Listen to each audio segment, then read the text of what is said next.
ಆಕರ್ಷಣೆಗೆ ಒಳಗಾಗಿರೋದು ನಾನಲ್ಲ, ನನ್ನ ಹಿಂದೆ 56 ಜನ ಇದ್ದಾರೆ. 56 ಕೈಗಳು ನನ್ನನ್ನು ಹಿಡ್ಕೊಂಡು ನಿಂತ್ಕೊಂಡಿದ್ದಾರೆ. Pillars of the school. ಅವರೆಲ್ಲರಿಗೂ ನನ್ನ ಹೃದಯಪೂರ್ವಕ ವಂದನೆಗಳು. ಬಹಳ ಕಷ್ಟಪಡ್ತಾ ಇದ್ದಾರೆ. ಅವರ ಕಷ್ಟಗಳನ್ನೆಲ್ಲ ಬಹುಶಃ ಮಕ್ಕಳಿಗೆ ಅರ್ಥವಾಗಿದೆ.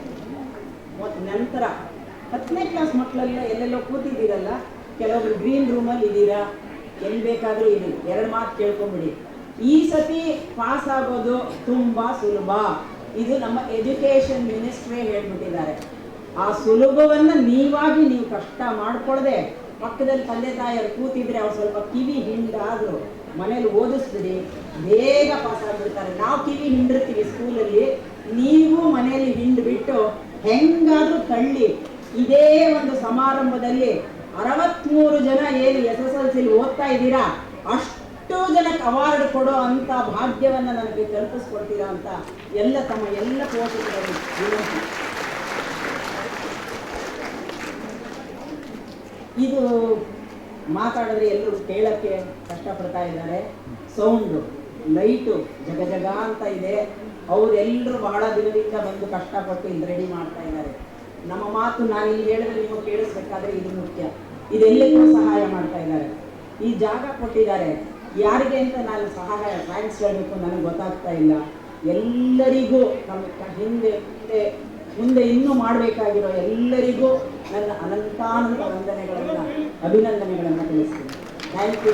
ನಮ್ಮ ಮಕ್ಕಳು ವಿದ್ಯಾವಂತರಾಗಿ ಒಂದು ಸುಸಂಸ್ಕೃತರಾಗಿ ಒಂದು ಸ್ಥಾನಕ್ಕೆ ಹೋದ್ಮೇಲೆ ಅವರ ತಂದೆ ತಾಯಿಂದಲೂ ಅತ್ಯಂತ ಗೌರವದಿಂದ ನೋಡ್ಕೊಬೇಕು. ಅಷ್ಟೇ ನಾವು ಯಾವ ಶಾಲೆಯಲ್ಲಿ ಕಲ್ತಿದ್ದೀವಿ ಆ ಶಾಲೆನ ನಾವು ಮರೆದಂಗೆ ಅಲ್ಲಿರ್ತಕ್ಕಂಥ ಟೀಚರ್ಸ್ಗೂ ಗೌರವವನ್ನು ಕೊಡಬೇಕು. ನಾನು ಶಾಸಕರಾದ ತಕ್ಷಣ ಯಾರ್ಯಾರು ನನ್ನ ಜೀವನದಲ್ಲಿ ಟೀಚರ್ಸ್ಗಳು ನನಗೆ ಶಿಕ್ಷಣವನ್ನು ಕೊಟ್ಟವ್ರೆ, ನನ್ನ 2ನೇ ಕ್ಲಾಸು 3ನೇ ಕ್ಲಾಸಿಂದ ಅಪ್ ಟು ಡಿಗ್ರಿವರೆಗೂ ಕೊಟ್ಟವ್ರೆ, ಅವ್ರನ್ನೆಲ್ಲ ಕರೆಸಿ ಅವ್ರು ಬದುಕಿರ್ತಕ್ಕಂಥವ್ರು ಯಾರಿದ್ದಾರೆ ಅವ್ರಿಗೆಲ್ರಿಗೂ ಒಂದು ಸನ್ಮಾನ ಮಾಡ್ತಕ್ಕಂಥ ಕೆಲಸವನ್ನು ಮೊದಲನೇ ಮಾಡಿದ್ದು. ನಾನು ಡಿಗ್ರಿ ಸೈನ್ಸ್ ಕಾಲೇಜು ಡಿಗ್ರಿ ಮಾಡಬೇಕಾದ್ರೆ ನಾವು ಇಲ್ಲಿಂದ ನಡ್ಕೊಂಡು ಹೋಗ್ತಿದ್ದ ಕಾಮಾಕ್ಷಪಾಳ್ಯದಿಂದ ನೃಪತುಂಗ ರಸ್ತೆಗೆ ನಡ್ಕೊಂಡು ಹೋಗ್ತಾ ಇದ್ದು. ಅವತ್ತು ನಮ್ಮನ್ನು ದಾರಿ ತಪ್ಪುವಾದ ರೀತಿ ಅಲ್ಲಿನ ಪ್ರಾಂಶುಪಾಲರು OP ಇಸ್ರೇಲ್ ಅಂತ ಇವತ್ತು ಇದ್ದಾರೆ, ಪ್ರೆಸೆಂಟ್ ಇವತ್ತು ಇದ್ದಾರೆ. ಅವರು ಮತ್ತು ಪ್ರೊಫೆಸರ್ ಶ್ರೀನಿವಾಸನ್ ಅಂತ ಅಂದ್ಬಿಟ್ಟು, ಡಾಕ್ಟರ್ RK ಗೌಡರ್ ಅಂತ ಅಂದ್ಬಿಟ್ಟು ಅವರು ಇದ್ದಾರೆ. ಪ್ರೊಫೆಸರ್ ಶ್ರೀನಿವಾಸನ್ ಅವ್ರೊಬ್ರು ಇಲ್ಲ. ಅನೇಕ ಜನ ಇವತ್ತು ನಾವು ವರ್ಷಕ್ಕೊಂದ್ಸಾರಿ ಆದರೂ ಭೇಟಿ ಮಾಡ್ತಕ್ಕಂಥದ್ದು ಇದು ಮಾಡ್ತೀವಿ. ನಮ್ಮ ಮಕ್ಕಳಿಗೂ ಅದನ್ನು ಕಲಿಸ್ಬೇಕು. ಅವರೆಲ್ಲ ಒಂದು ಸುಸಂಸ್ಕೃತರಾಗಲಿ, ಒಳ್ಳೆಯ ಸಂಸ್ಥೆಯಲ್ಲಿ ನಿಮ್ಮ ಮಕ್ಕಳು ವಿದ್ಯಾಭ್ಯಾಸ ಮಾಡ್ತಾ ಇದ್ದಾರೆ. ಜೊತೆಗೆ ನಿಮ್ಮ ಮಕ್ಕಳು ಯಾರು UPSC ಎಕ್ಸಾಮ್ ಕಟ್ತೀವಿ ಅಂತ ಅಂತಾರೆ ಡಿಗ್ರಿ ಮಾಡ್ಕೊಂಡು, ಅವ್ರಿಗೆ 1 ವರ್ಷ ನಾನೇ ಟ್ರೈನಿಂಗ್ ಕೊಡಿಸ್ತೇನೆ. ಸುಮಾರು ಒಂದು 2 ಲಕ್ಷ ರೂಪಾಯಿ ಹಣವನ್ನು ಕಟ್ಟಬೇಕಾಗುತ್ತೆ. UPSCಗೆ ಯಾರೋ ಆಸಕ್ತಿ ಇದ್ದಾರೆ ಡಿಗ್ರಿ ಮಾಡ್ಕೊಂಡು ಅಂಥವ್ರು ನಾವು UPSCಗೆ IAS IPS IRS ಮಾಡ್ತೀನಿ ಅಂತಕ್ಕಂಥದ್ದಾದರೆ ನಾನೇ ಒಂದು ಸಂಸ್ಥೆ ಕಳಿಸ್ತೀನಿ. ಅವ್ರು ಎಲಿಜಿಬಲ್ ಆಗಬೇಕು. ಅಲ್ಲಿ ರಿಟರ್ನ್ ಟೆಸ್ಟ್ ವಿದ್ಯಾಭಾರತಿ ಇಂಗ್ಲಿಷ್ ಶಾಲೆಯ ಕಾರ್ಯಕ್ರಮ 48ನೇ ವರ್ಷ ಕಾರ್ಯಕ್ರಮವನ್ನು ಆಚರಣೆ ಮಾಡ್ತಾ ಇದ್ದೀವಿ. ಬಹಳ ಸೊಗಸಾದ ಈ ಕಾರ್ಯಕ್ರಮ. ತಮ್ಮೆಲ್ಲರಿಗೂ ಕೂಡ ಒಂದು ನಮಸ್ಕಾರವನ್ನು ತಿಳಿಸ್ತೇನೆ. ತಮ್ಮೆಲ್ಲರಿಗೂ ನಮಸ್ಕಾರ. ನಮ್ಮ ಹಿಂದೂ ಧರ್ಮದಲ್ಲಿ ನಮಸ್ಕಾರ ಹೇಳೋದು ಸಹಜವಾಗಿ ಹೇಳ್ಬೇಕಲ್ವಾ? ತಮ್ಮೆಲ್ಲರಿಗೂ ನಮಸ್ಕಾರ. ಸಮಾಧಾನ ಆಯ್ತು. ಯಾಕೆಂದ್ರೆ ನೀವು ನನಗೆ ಹೇಳಿದ್ರೆ ನಾನು ನಮಸ್ಕಾರ ಹೇಳಿದ್ದೀರಾ ನೋಡಪ್ಪ ಅಟ್ಲೀಸ್ಟ್ ನಮಸ್ಕಾರ ಅಂತ ರೆಸ್ಪೆಕ್ಟ್ ಹೇಳ್ವಿ ಹೇಳಿಲ್ಲ ನಿಂತೀರಾ. ನಾವು ಹೆಂಗೆ ಹೇಳಿದಾಗ ಏನು ಮಾಡ್ತೀವೋ ನೀವೇ ಮಾತು ಹೇಳ್ಬೇಕಲ್ವಾ? ಯಾತಕ್ಕೆ ಈ ಮಾತು ಹೇಳ್ತೀನಿ ಅಂದರೆ ನಮ್ಮ ಹಿಂದೂ ಧರ್ಮದಲ್ಲಿ ನಮ್ಮ ಮಕ್ಕಳನ್ನ ಮೊಮ್ಮಕ್ಕಳಿಗೆಲ್ಲ ಹೇಳ್ಕೊಡ್ಬೇಕು. ಯಾರಾದರೂ ಒಂದು ಗೌರವ ಕೊಟ್ಟರೆ ನಾವು ಗೌರವಿಸಬೇಕಪ್ಪ ಅಂತ. ಇದು ಮೊದಲನೇ ಅಂತ ಇದೆ. ಈ ಅಡಿಪಾಯದಿಂದ ಮಕ್ಕಳನ್ನ ನಾವು ಏನು ಬೆಳೆಸ್ತೀವಿ ಅನ್ನೋದು ಬಹಳ ಒಳ್ಳೆಯದು. ನೀವು ನನ್ನ ಮೊಮ್ಮಕ್ಕಳು ಒಳಗೆ ಮನೆ ಹೋದ ತಕ್ಷಣ ಹೇಳ್ತಾರೆ ನಮಸ್ಕಾರ ಅಂತ. ನಾವು ಖುಷಿ ಅಂತ ಹೇಳಿ ಅಭ್ಯಾಸ ಆಗ್ಬಿಟ್ಟಿದೆ. ಹಾಗೆ ಪ್ರಿನ್ಸಿಪಾಲ್ ಮೇಡಮ್ ಅವರು ಇದ್ದಾರೆ, ಎಲ್ಲ ಟೀಚರ್ಸ್ಗಳು ಕೂಡ ಭಾಳ ಶ್ರಮ ಪಟ್ಟು 48 ವರ್ಷದಲ್ಲಿ ಇಷ್ಟು ಜನ ಮಕ್ಕಳನ್ನ ಉತ್ಪಾದನೆ ಮಾಡಿ ರಾಜ್ಯಕ್ಕೆ ಕೊಟ್ಟಿದ್ದಾರೆ, ದೇಶಕ್ಕೆ ಕೊಟ್ಟಿದ್ದಾರೆ. ಅವ್ರಿಗೆಲ್ಲರಿಗೂ ಈ ಬಗ್ಗೆ ಒಂದು ಧನ್ಯವಾದ ಹೇಳಲಿಕ್ಕೆ ಇಷ್ಟಪಡ್ತೀನಿ ನಾನು. ನಮಗೂ ನಿಮಗೆಲ್ಲ ಗೊತ್ತು ರಾಷ್ಟ್ರಪತಿ ಅಬ್ದುಲ್ ಕಲಾಂ ಏನೋ ಗೊತ್ತಲ್ವಾ? ಇವರು ಅವ್ರ ಕುಟುಂಬದಲ್ಲಿ ಯಾರೂ ಓದಿಲ್ಲ, ಅವ್ರ ಸ್ನೇಹಿತರು ಯಾರೂ ಓದಿಲ್ಲ. ಇಷ್ಟೊಂದು ಹೆಂಗೆ ಓದೋರಪ್ಪ ಅಂತ ಯಾರೋ ಸ್ನೇಹಿತರು ಪ್ರಶ್ನೆ ಕೇಳೋದಿತ್ತು ಅವ್ರನ್ನ. ಸರ್ ಇಷ್ಟೊಂದು ಓದಿರಲ್ಲ ನೀವು ಸೈನ್ಸಿಸ್ಟ್ ಆದ್ರೆ ದೇಶದಲ್ಲಿ ಹೆಂಗೆ ಓದಿದ್ರಿ ಅಂತ ಅವ್ರು ತೋರಿಸಿದಂತೆ ಇಂಥ ಟೀಚರ್ಗಳು ನಾವು ಕಲಿಸಿದ್ದು ಅಂತ ಹೇಳಿ ಅವರ ಸ್ನೇಹಿತರಿಗೆ ಹೇಳಿದ್ರು. ಇದು ಎಂಥ ಅದ್ಭುತವಾದ ಮಾತಲ್ವಾ? ಒಂದೇ ಮಾತಲ್ಲಿ ಇನ್ನೇ ಹೇಳ್ಬೋದಾಗಿತ್ತು. ಇಷ್ಟು ಕಷ್ಟಪಟ್ಟು ಓದಿ ಲೇಟ್ ಬೆಳಕಿರ್ಲಿಲ್ಲ, ಸಾಕಷ್ಟು ಹೇಳಕ್ಕೆ ಅವಕಾಶ ಇತ್ತು. ಏನು ಹೇಳಿಲ್ಲ, ಒಂದೇ ಸರಿಯಾದ ಉತ್ತರವನ್ನು ಕೊಟ್ಟರು. ಹಾಗೆ ತಮ್ಮ ಜವಾಬ್ದಾರಿ ಕೂಡ ಟೀಚರ್ಸ್ಗೆ ಇಷ್ಟಿದ್ದದ ಮಕ್ಕಳಿಗೆ ನೀವು ಕೂಡ ಅಷ್ಟೇ ನಮಗೆ ತೋಳ್ಬೇಕಾಗ್ತದೆ. ಈಗ ಎಲ್ಲೋ ಕಡೆ ಗಟ್ಟಿ ಗತಿಸಿದ ಮಕ್ಕಳನ್ನ ಒಂದು ಕಂಪ್ಲೇಂಟ್ ಮಾಡೋವಂಥದ್ದು, ಹೋಗಿ ಕೇಳೋವಂಥದ್ದು ದಂಡಿಸಿದ್ರೆ ಯಾತಕ್ಕೋಸ್ಕರ ಮಾಡಿರ್ತಾರೆ? ಆ ಮಕ್ಕಳ ಭವಿಷ್ಯಕ್ಕೋಸ್ಕರ ಮಾಡಿರ್ತಾರೆ. ಆ ಮಕ್ಕಳ ಭವಿಷ್ಯಕ್ಕೋಸ್ಕರ ಏನಾದ್ರು ಒಂದು ಗಟ್ಟಿಗೆ ಮಾತಾಡಿರ್ತಾರೆ.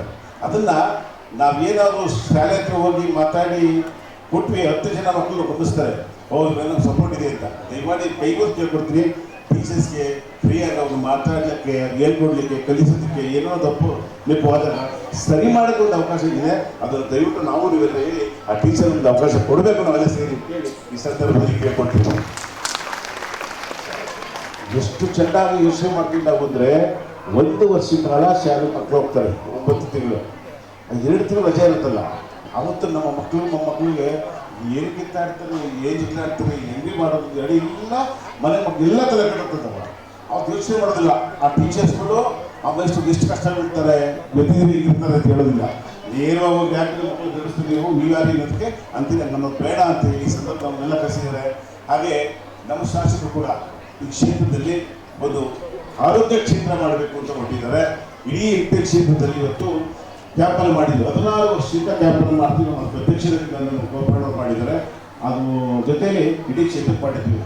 ಇವಾಗ ಕೂಡ ಎಲ್ಲೋ ಬಡವರು ತುಂಬ ಅವ್ರಿಗೆ ಹಾಸ್ಪಿಟ್ಲಿಗೆ ಹೋಗಿ ಬ್ಲಡ್ ಚೆಕ್ ಮಾಡಿಸಿ liver function, kidney function, heart function, thyroid, cholesterol ಮಾಡಿಸ್ಬೇಕು ಆಗೋದಿಲ್ಲ. ಅದನ್ನು ಯಾಕೆ ಮಾಡಬಾರ್ದು ಅಂತ ಹೇಳಿ ಇವಾಗ ನಾವು ಹೊಟ್ಟಿದ್ವಿ ಆ ಕೆಲಸವನ್ನು ಮಾಡಲಿಕ್ಕೆ ಇಡೀ ಕ್ಷೇತ್ರ ಮಾಡ್ತಾ ಇದ್ದೀವಿ. ನಿನ್ನೆ ಶಂಕರಪಟ ವಾರ್ಡಲ್ಲಿ ಮಾಡಿದ್ವಿ. ಅದನ್ನು 970 ಜನ ಬಂದಿದ್ವಿ. ಅಷ್ಟು ಜನಕ್ಕೆ ಮಾಡಿ ಇವತ್ತು ರಿಪೋರ್ಟ್ ಕೊಟ್ಟಿದ್ವಿ. ಆ ರಿಪೋರ್ಟ್ 6 ತಿಂಗಳಿಗೂ ಆಗುತ್ತೆ, ತೋರಿಸ್ಬೋದು. ಇಲ್ಲಿ ನೀವು ಶಾಪ್ ಹೋದಾಗ ತೋರಿಸ್ಬೋದು. ನರ್ಸಿಂಗ್ ಹೋದರೆ ಅವ್ರು ಬಿಸ್ನೆಸ್ ಮಾಡಬೇಕಲ್ವಾ, ಮತ್ತೆ ಮಾಡಿಸಿ ಅಂತಾರೆ. ಅದು ನಾವೇನು ಮಾಡ್ಲಿಕ್ಕೆ ಆಗೋದಿಲ್ಲ. ಇಲ್ಲ ಡಾಕ್ಟರ್ ಚಿಕ್ಕಪುಟ್ಟ ಡಾಕ್ಟ್ರ್ ಹೋದಾಗ ಏನು ಮಾಡಿಸಿದ್ರೆ ರಿಪೋರ್ಟ್ ಇದೆ ಅಂತಾರೆ. ಮೆಡಿಸಿನ್ಸ್ ಕೊಡಬೇಕು ಅಂತ ಮಾಡಿದ್ದೀವಿ. ಈಗ ಹುಷಾರಿಲ್ಲ ಅಂದಾಗ ತಗೊಳ್ಳೋ ಶಕ್ತಿ ಇದ್ರೆ ಹೋಗಿ ತೊಗೊಳ್ತಾರೆ, ತೊಗೊಳಕ್ಕೆ ಆಗೋದಿಲ್ಲ. ಆಗೋ ಶಕ್ತಿ ಇಲ್ಲ ಅಂದಾಗ ಏನು ಮಾಡೋದು? ಯೋಚನೆ ಮಾಡಿ ಒಂದು ಮೀಟಿಂಗ್ ಮಾಡಿ ಅವ್ರು ಮೆಡಿಸಿನ್ಸ್ ಕೊಡಬೇಕು ಅಂತ ಹೇಳಿ ಹೊಟ್ಟಿದ್ದೀವಿ. ಒಂದು ಕಡೆ ಆರೋಗ್ಯದ ಬಗ್ಗೆ ಚಿಂತೆ ಮಾಡಿದ್ದಾರೆ, ಒಂದು ಕಡೆ ಕ್ಷೇತ್ರ ಅಭಿವೃದ್ಧಿ ಚಿಂತೆ ಮಾಡಿದ್ದಾರೆ, ಇನ್ನೊಂದು ಕಡೆ ನಮ್ಗೆ ಇಲ್ಲಿ 60 ವರ್ಷ ಮೇಲ್ಪಟ್ಟು ಹಿರಿಯ ನಗರಕ್ಕೆ ಒಂದು ಪಾರ್ಕಲ್ಲಿ ಜ್ಞಾನವಂದನ ಮಾಡಬೇಕು ಅಂತ ಹೊರಟಿದ್ದಾರೆ. ಇಂಥ ನಾವು ಇವೆಲ್ಲ ಕ್ಷೇತ್ರದಲ್ಲಿ ಒಬ್ಬರೇ ಗಲೀರು ಅಂತ ಇವಾಗ ಇಲ್ಲ. ಅವ್ರು ಇದ್ದಾಗ ಹೇಳಿದಾಗ ಅವ್ರನ್ನ ಒಪ್ಪಿಸ್ಬೋದು, ನಮ್ಸ ಕೇಳ್ತೀವಿ ಅಂತ ಇಲ್ಲದೇ ಇರೋದ್ರಿಂದ ಅವ್ರಿಗೆ ಮಾತಾಡೋಕೆ ಒಂದು ಅವಕಾಶ ಸಿಕ್ಕಿದೆ. ಹೀಗೆ ಈ ಶಾಲೆ ಇನ್ನಷ್ಟು ಬೆಳೀರಿ, ಮಕ್ಕಳು ವಿದ್ಯಾಭ್ಯಾಸ ಕಲಿಸ್ಲಿ ಅಂತೇಳಿ ನನ್ನ ಕರೆಸಿ ಮಾತಾಡೋಕ್ಕೆ ಅವಕಾಶ ಮಾಡಿಕೊಡೋಕ್ಕೆ ತಮ್ಮೆಲ್ಲರಿಗೂ ಧನ್ಯವಾದ ಹೇಳಿ ನಾನು ಮಾತು ವಿರಾಮ ಹೇಳ್ತಾರೆ. ಕ್ಷೇತ್ರ ಮಹಾಲಕ್ಷ್ಮೀಪುರ ವಿಧಾನಸಭಾ ಕ್ಷೇತ್ರದಲ್ಲಿ ಸ್ಕೂಲ್ ಇದೆ. 48 ವರ್ಷ ಆಗಿದೆ ಸ್ಕೂಲ್ ಓಪನ್ ಆಗಿ. ಬಹಳ ಕಷ್ಟ 48 ವರ್ಷ ನಡೆಸಬೇಕು ಅಂದರೆ. ಅದು ಮಾತಾಡ್ಕೊಂಡು ಅದನ್ನು ಎಲ್ಲ ಟೀಚರ್ಸ್ಗಳು ಒಂದಾಗಿ ಭಾಳ ಕಮಿಟಿ ಚೆನ್ನಾಗಿದೆ. ಅದು ಹಂಗಾಗಿ ಮಾಡ್ಕೊಂಬರ್ತಾವೆ. ನಮ್ಮನ್ನು ಕ್ಷೇತ್ರ ಶಾಸಕರನ್ನ ಇನ್ವೈಟ್ ಮಾಡಿದರು. ನಾವು ಬಂದು ಮಕ್ಕಳಿಗೊಂದು 2 ವಚನ ಹೇಳಿ ಓಡ್ತಾ ಇದ್ದೀವಿ. ಸರ್, ಈಗ ತಮ್ಮ ಎಜುಕೇಷನ್ ಟ್ರಸ್ಟು ಮತ್ತು ಶಾಸಕರ ನಿಧಿಯಿಂದ 10 ಲಕ್ಷ ರೂಪಾಯಿ ಕೊಟ್ಟಿದ್ದಾರೆ. ಜೊತೆಗೆ ವ್ಯಾಕ್ಸಿನ್, ಈ ರೀತಿ ಸೋಷಿಯಲ್ ಆ್ಯಕ್ಟಿವಿಟೀಸ್ ಮಾಡ್ತಕ್ಕಂಥ ಈ ಯೋಚನೆ ಯಾವ ರೀತಿ ಬಂತು? ಇದು ಮಕ್ಕಳಿಗೆ 7th 8th ಓದೋ ಮಕ್ಕಳಿಗೆ, ಹೆಣ್ಮಕ್ಳಿಗೆ ಸರ್ವೈಕಲ್ ಕ್ಯಾನ್ಸರ್ ಬಿಟ್ಟು ಗರ್ಭಕೋಶದಲ್ಲಿ ಕ್ಯಾನ್ಸರ್ ಆಗುತ್ತೆ. ಅದು 4,000 ರೂಪಾಯಿ ಆಗುತ್ತೆ ಹೊರಗಡೆ ತೊಗೊಳ್ಳಿಕ್ಕೆ. ಅದನ್ನೆಲ್ಲ ಒಂದು ಕಡೆ ಮಾತಾಡಿ ನಾವು ಮಕ್ಳಿಗೆ ಯಾಕೆ ಕೊಡಬಾರ್ದು ನಮ್ಮ ಕ್ಷೇತ್ರದವರು ಅಂತೇಳಿ ಮೊನ್ನೆ ಶಾಲೆಯಲ್ಲಿ ಹೋಗ್ಬಿಟ್ಟು ನಾನು ಹೇಳ್ಬಂದೆ. ಒಪ್ಕೊಂಡಿದ್ದಾರೆ ಅವ್ರು ಒಪ್ಕೊಂಡಿದ್ದಾರೆ. ಅದಕ್ಕೆ ಮಕ್ಕಳೆಲ್ಲ ಕರೆಸಿ ಒಂದು ಹೇಳಕ್ಕೆ ಹೇಳಿದ್ವಿ. ಶಾಸಕರು ಸ್ಕೂಲವ್ರು ಕೇಳಿದ್ರು, ಸರ್ ನಮ್ಮ ಬಡತನದಿಂದ ಮಾಡ್ತಾಯಿದ್ವಿ, ತುಂಬ ಕಷ್ಟ ಇದೆ ಶಾಲೆ ಮಾಡಿಸೋದು ಅಂತ. 10 ಲಕ್ಷ ರೂಪಾಯಿನ ನಮ್ಮ ಟೆಸ್ಟ್ ಮೂರ್ತಿಯವರು ಕರ್ಕೊಂಡು ಹೋಗಿ 10 ಲಕ್ಷ ರೂಪಾಯಿ ಹಣವನ್ನು ಕೊಡಿಸೋದು ಕೆಲಸವನ್ನು ಮಾಡಿದರು. ಒಳ್ಳೆ ಕಾರ್ಯಕ್ರಮ, ಒಳ್ಳೆ ಕೆಲಸ ಸಹ. ಶಾಸಕ